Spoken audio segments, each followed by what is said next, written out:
Señora Presidenta. Madam President,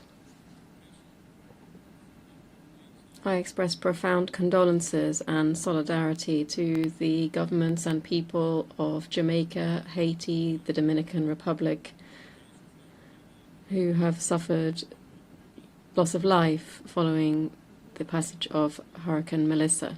Also to Panama, that has also suffered some damage due to intense rain. Also our best wishes to the Bahamas and Bermuda. I speak on behalf of a people who right now, with scarce resources and practically only by sheer will, unity and solidarity, are coping with a monstrous hurricane. As we heard yesterday from the leader of the Cuban Revolution, Raul Castro Ruiz, and I quote, "In light of this new challenge, we will also rise victorious." We have heard the infamous, threatening, arrogant, deceitful, and cynical statement made by the new permanent representative of the United States, who is not here in the room. That it came as no surprise, knowing as we do where this character comes from, as well as his shady links with the Secretary of State and the mafia of military contractors, as well as the political mafia of Miami. Yesterday, from this rostrum, he said that he was going to refer to facts, but he did quite the opposite. I will just recall what he seems to ignore despite his responsibilities, or even worse, what he perhaps even distorts with a mendacious spirit. The laws and rules of his country's economic aggression against Cuba are not ambiguous in terms of their actions and ambitions. They openly declare in law their goal, which is to restrict Cuba's commercial, investment and credit relations with all countries. They also establish in law the obligation on U.S. diplomats to comply with that mandate during their contacts with officials from other governments, the governments that you represent. I would recommend reading from my colleagues from the U.S. Title I and Title III of the Helms-Burton Act, as well as the content of the Torricelli Act. Action speaks louder than words, and I will refer to such action in crystal clear terms. This Assembly will decide for itself, as it has done now for 33 years, whether this item is an economic blockade or not.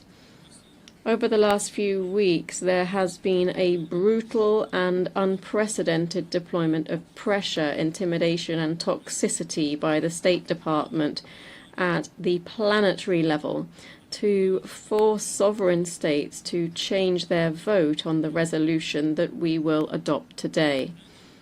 They have resorted to all of their weapons and tricks, especially coercion.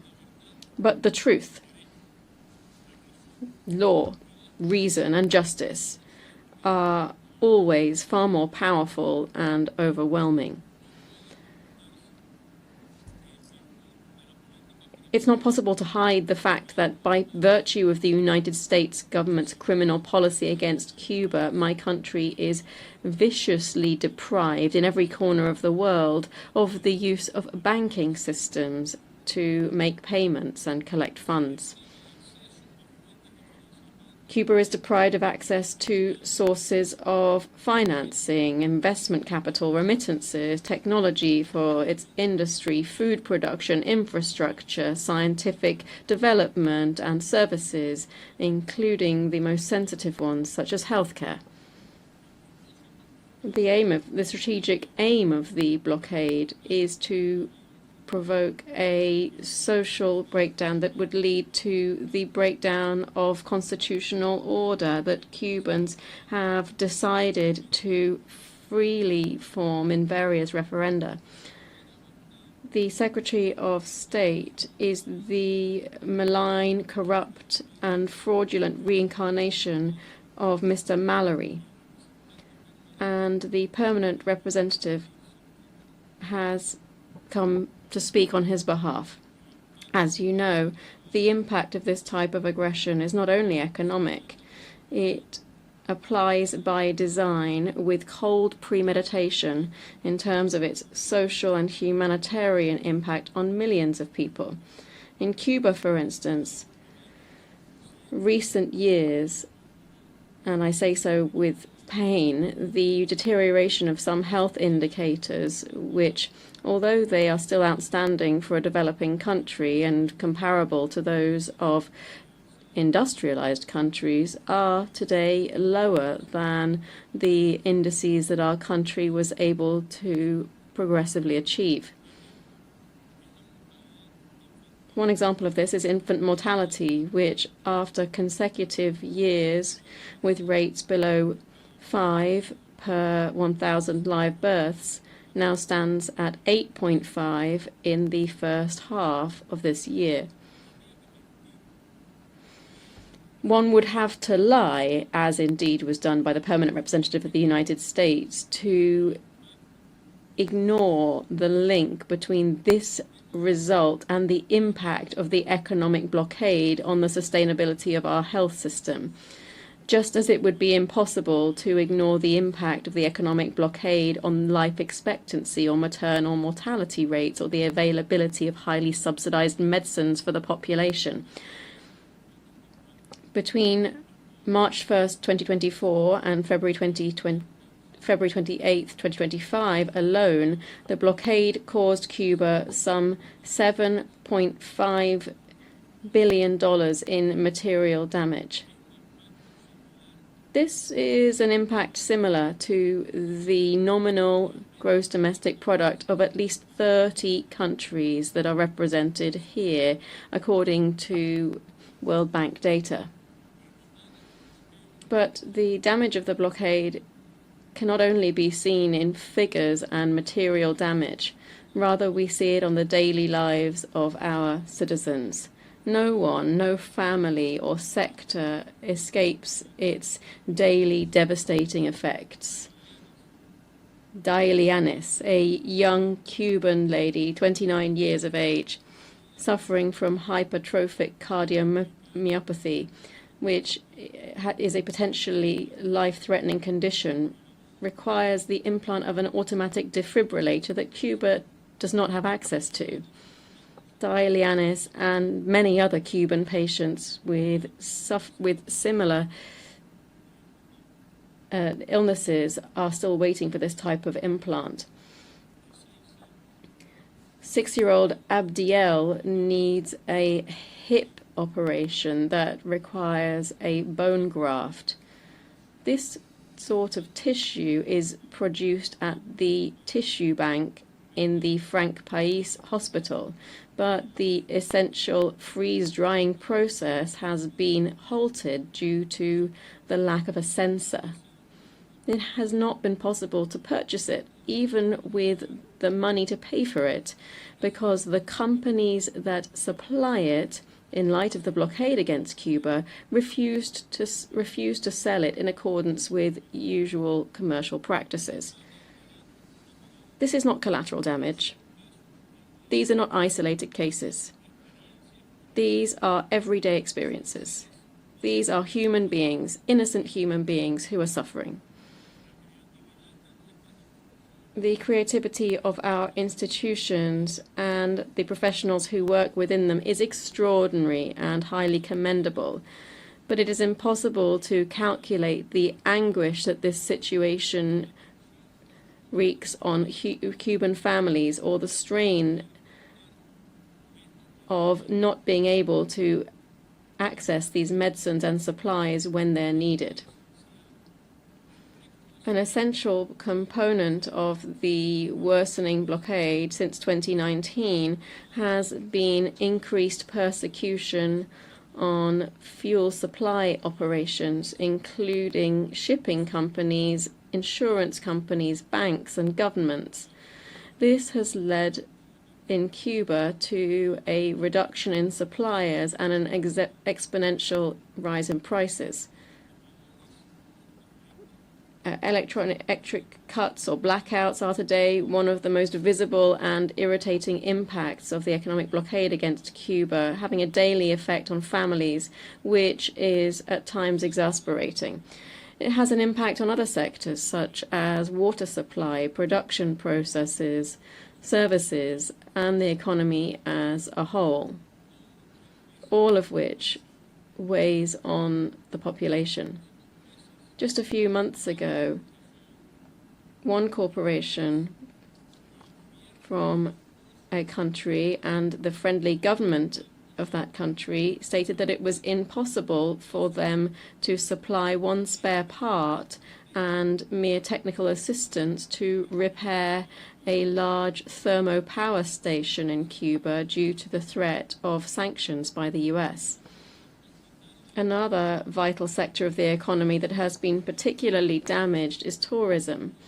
Today, citizens from more than 40 countries are being intimidated and threatened with reprisals by the US government if they decide to visit Cuba, as well as prohibition on accessing the e-visa ESTA system.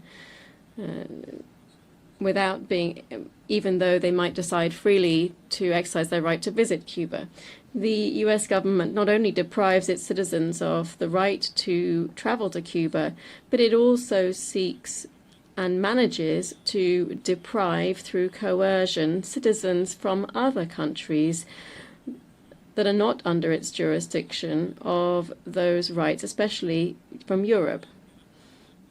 One of the measures that has the greatest impact is the unjustifiable presence of Cuba in the unilateral and arbitrary list published by the United States government of states allegedly sponsoring terrorism.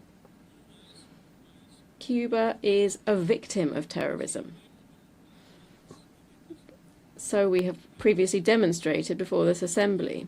For years and even today, terrorist acts against the country have been and are still being organized and financed from US territory. These terrorists live here peacefully and with absolute impunity. These are the notorious perpetrators of horrific acts of aggression against Cuban people, resulting in thousands of dead, maimed, and extensive material damage.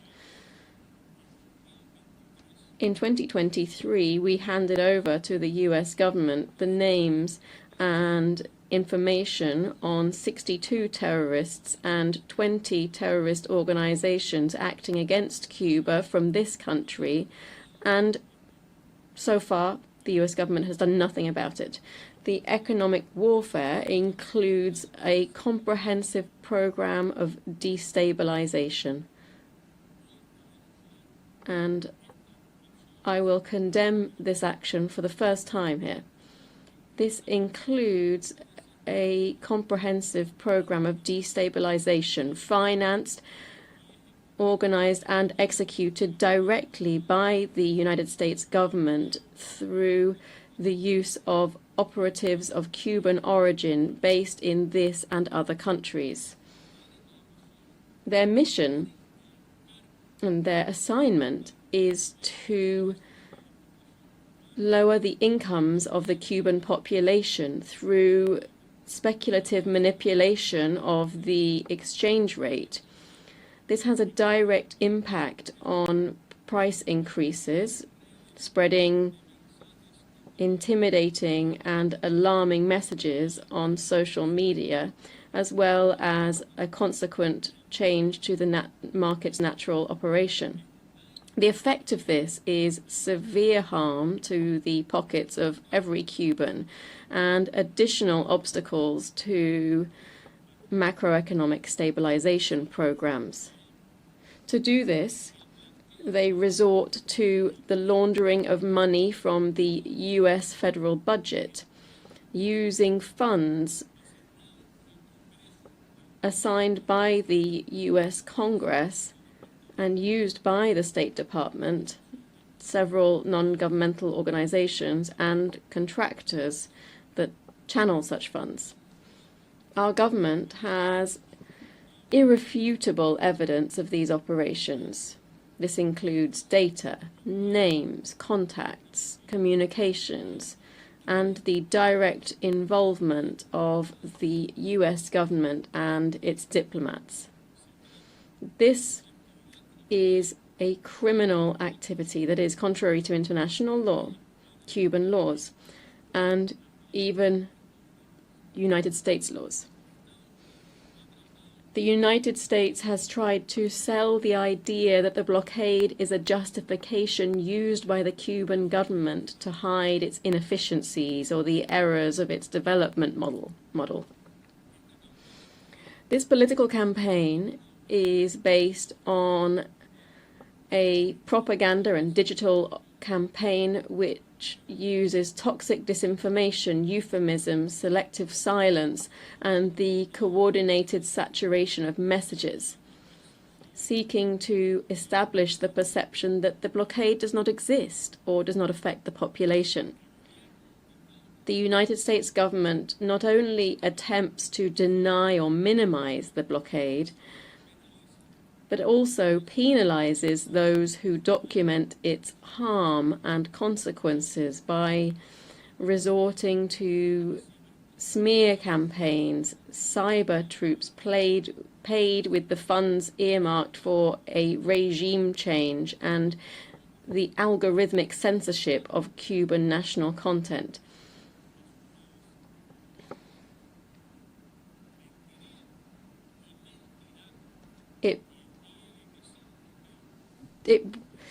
Anyone denying the Cuban problems on Cuba would be lying and is lying. Indeed, the proponents of this blockade publicly undermine its effects and its ability to affect the living conditions of an entire people.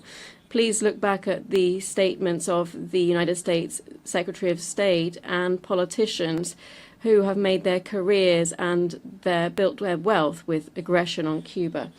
If the United States government has any slight concern in trying to help the Cuban people, as they say they do, they should either suspend or make humanitarian exceptions to the blockade as a result of the harm that it is causing and that is being caused by Hurricane Melissa. Cuba is a peace-loving country. No one in their right mind with a modicum of honesty can claim that Cuba represents or intends to represent a threat to the national security of the United States, and which is a great power, nor to the well-being of the American people.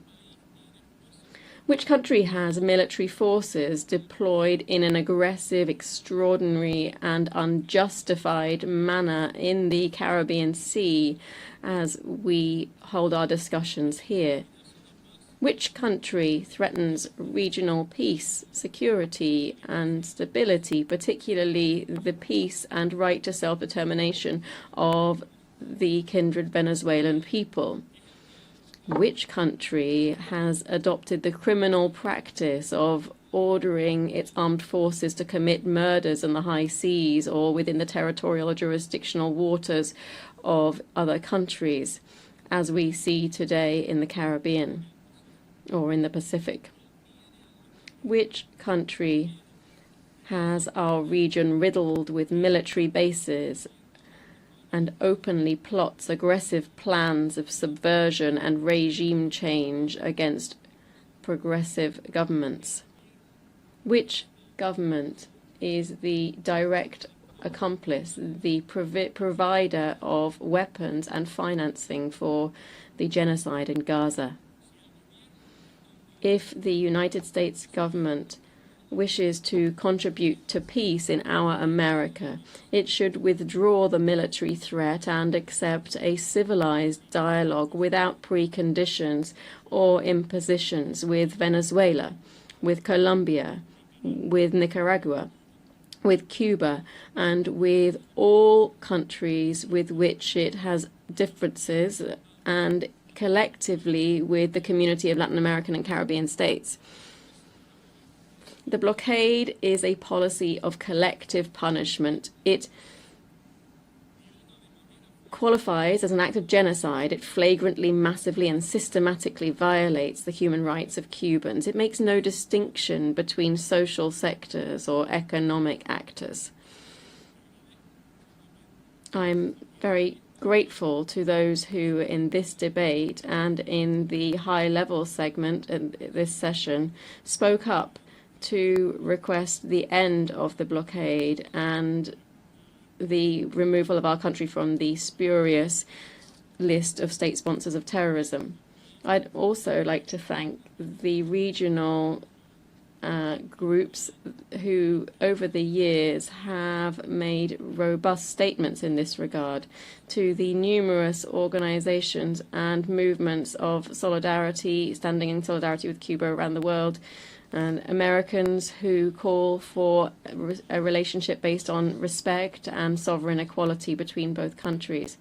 I recognize the expressions of Cubans in the United States and around the world who, through their statements and supportive patriotic actions, are opposed to and fight against the blockade. Cuba will not surrender. We will persist in speaking up against the infamy. We will exercise our right decisively to decide on our own fate. We will continue in our efforts to overcome the current difficulties and to ensure the economic sustainability of the country, even with the continuation or even with the subsequent strengthening of the blockade. With Jose Marti, our people reaffirmed today that in order to, before giving up on the effort to make our homeland prosperous and free, the South Sea will join the North Sea and a serpent will hatch from an eagle's egg. And from Antonio Maceo, who tried to take over Cuba. I recall he said, "Whoever tries to take over Cuba will gather the dust of its blood-soaked soil if they do not perish in the struggle. And with Fidel Castro Ruiz, we shout once again, homeland or death, we shall overcome." Madam President, on behalf of the noble and fraternal people of Cuba, who for decades have been working on an admirable feat of patriotism, justice, resistance, creation, and sacrifice, I respectfully request all member states to vote in favor of draft resolution A/AT/L6 entitled Necessity of Ending the Economic, Commercial, and Financial Embargo imposed by the United States of America against Cuba. Distinguished ambassadors, delegates, doing so would be an act of justice in favor of a peace-loving people that today is facing not only the blockade, but with the blockade, another monstrous hurricane. Thank you. I thank the Minister for Foreign Affairs of Cuba.